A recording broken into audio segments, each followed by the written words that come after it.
les métiers manuels, là en l'occurrence on parle de boucherie, mais les métiers manuels ont toujours eu tendance à donner cette image de la personne qui n'était pas très cultivée, qui parlait pas beaucoup, qui n'avait pas trop été à l'école, parce que tout simplement parce qu'avant, effectivement, ceux qui partaient dans les métiers manuels, ils partaient en apprentissage à l'âge de 15 ans, donc ils quittaient le cursus scolaire assez rapidement.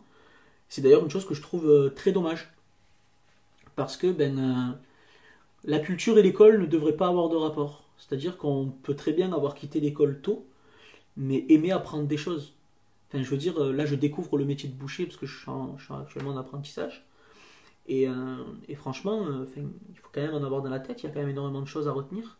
Effectivement, c'est sur un domaine particulier, tout comme un mécano va savoir vous dire où est le carburateur, où est la courroie de distribution, où est voilà, le liquide de refroidissement, toutes ces choses-là.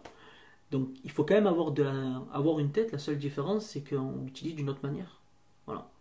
Moi j'ai l'avantage d'avoir eu l'occasion de pouvoir remplir ma tête avec d'autres choses avant et de pouvoir la remplir avec d'autres choses maintenant. Mais c'est vrai que, comme vous dites, effectivement, le boucher en général, il n'est pas vu comme le couteau le plus aiguisé du tiroir, quoi. Voilà. Chose qui est dommage parce que il ne devrait pas en fait y avoir de comparaison ou de rapprochement entre le métier que vous faites et ce que vous êtes. Voilà.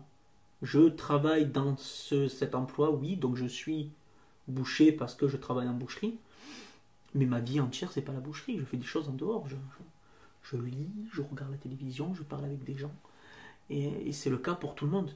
Tout comme un docteur peut très bien être médecin, mais ne pas avoir beaucoup de sujets de conversation.